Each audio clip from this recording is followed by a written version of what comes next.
Question 20, JAM 2023 past question, physics. A transformer core is laminated to reduce dash. A, hysteresis loss. B, copper loss. C, eddy current loss. D, stray and dielectric loss. Yeah, first of all, the correct answer to this question is C, eddy current loss. But let's quickly study some things about this question. First of all, what is a transformer? A transformer is a device used for stepping up or stepping down an alternating voltage. Now, a transformer works on the principle of electromagnetic induction. That is Faraday's law of electromagnetic induction and Lenz's law of electromagnetic induction. Now, let's see a simple diagram of a transformer. A transformer is made up of an iron core. This is the core of the transformer. It's in a rectangular form. Now, this is the core of the transformer. Around the core, some coil of wire will be wound around it. And this coil of wire, which is usually copper, will be connected to an AC source. That is a source of alternating current. Now, current will be coming from here. Now, we have another coil here with its own turns to be wound around the other parts of the transformer, the iron core. Now, this part is known as the primary coil, while this is called the secondary coil. This is known as the iron core. Now, in this kind of transformer that we have primary coil more than the secondary coil, it is called step-down transformer. Step-down transformer. Now, on the other hand, if the primary coil is less than the secondary coil, we call it step-up transformer. So, the step-down is used to step down alternating voltage, while the step-up is used to step up alternating voltage. Now, as this transformer is working based on that electromagnetic induction, some type of losses can be experienced in the transformer, in every transformer.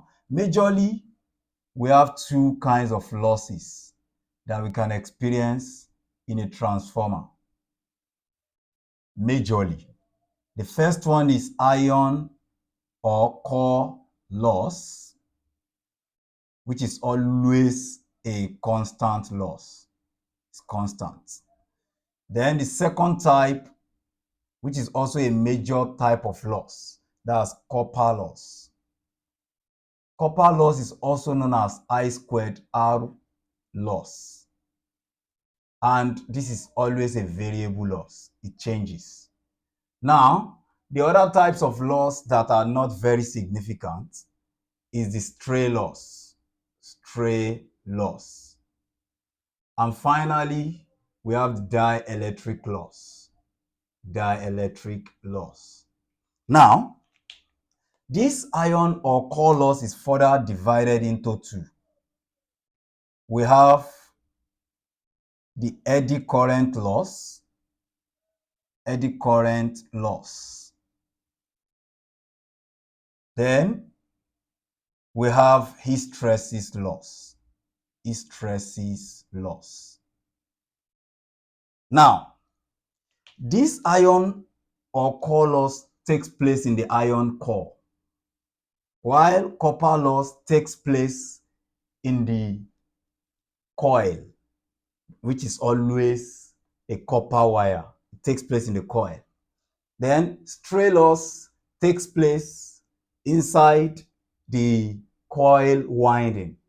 So, there are some leakage that always occur when the when in the magnetic flux, because not all of the magnetic flux will flow to the secondary coil. That's when stray loss occur. Then dielectric loss is due to the insulating material of the transformer. Now, I want to talk about eddy current loss. Now, as current is coming from the main, is an alternating current. It's changing direction. As current flows through the coil winding, it will induce EMF in the iron core. And this induced EMF will generate this EMF will induce, there's going to be an EMF generated from the mains. So this EMF will induce EMF in the secondary cell. It will induce EMF in the secondary coil, So it will make current flow through the circuit. Now, as EMF is being induced in the core, there are some effects that this will have on the iron core. So you see that the current is alternating. So it will create some backward current too inside the iron core. This backward current, it flows in the opposite direction based on the principle of electromagnetic induction. That's Lenz's law.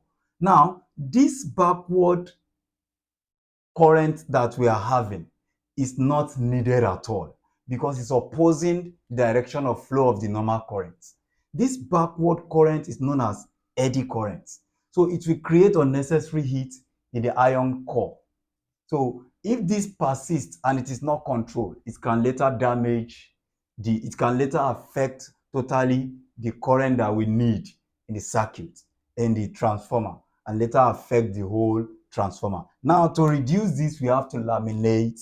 That's why eddy current is the correct answer to this. We have to laminate the iron core. How do we laminate iron core? It's by splitting the iron core into smaller slates, and we will insulate it in between. This will prevent much of the eddy current. How do we laminate? Is by breaking it, is by cutting it into pieces.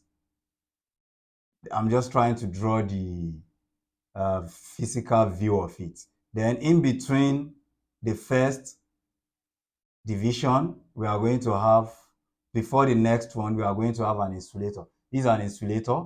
This is part of the iron core, another part of the iron core. Then before the next one, we put an insulator again. For the next one. Now, if the iron core is made like this, laminated, it will control the eddy current. We are not going to have much eddy current like that because it will change the direction of the eddy current and make it not really occur. Now, how does copper loss occur in a transformer? This one, hysteresis loss. How does this occur in a transformer? Hysteresis loss is due to continuous magnetization and demagnetization that occurs in the iron core. This current is alternating current. As it's moving forward, it's coming backward too. The forward action of the current will magnetize the iron core, and the backward will demagnetize again. Now, it will now be between magnetization and demagnetization. This will lead to some loss. It will create unnecessary heat too. Such loss is known as hysteresis loss. Now, in order to control this, we use a special kind of iron core, which is known as silicon steel. Silicon steel. This will reduce hysteresis loss. Now, how does copper loss occur? This one occurs in the coil. The coil is always made up of copper. Now, in this, and every conductor always has its own constant resistance. So copper also has its own resistance. Now, as current is flowing through the copper, some resistance will be opposing the flow of current in the copper. So, and this will also generate some amount of heat. Such loss is called copper loss. Now, in order to reduce copper loss, we use resistor. We use coil of low resistance. Now, what is stray loss? Stray loss occurs when there is leakage in the magnetic flux. You know, it is not all of the primary coil that is linked to the secondary coil. Of course, we have more coil here than this. It's also happening in step-up transformer too, where we have limited coil here and more coil here. So it means some flux of some magnetic flux will be lost. It will not pass. It will not pass and move to the secondary coil completely. So such loss is not always neglected, but as an electrical engineering or electronic engineering, you have to take care of everything very well. Now, the last one is dielectric loss. This one occurs when there is problem in the insulating materials. So maybe the transformer oil or the paint is peeling off. This one also leads to dielectric loss. How do we control it? We have to ensure that the oil is properly used and is properly insulated. And then the stray loss. How do we control stray loss? This one we use special form of winding the coil, or we should use special form of special form of coil winding. So that's very, very good. This has answered our question. Thank you for viewing this.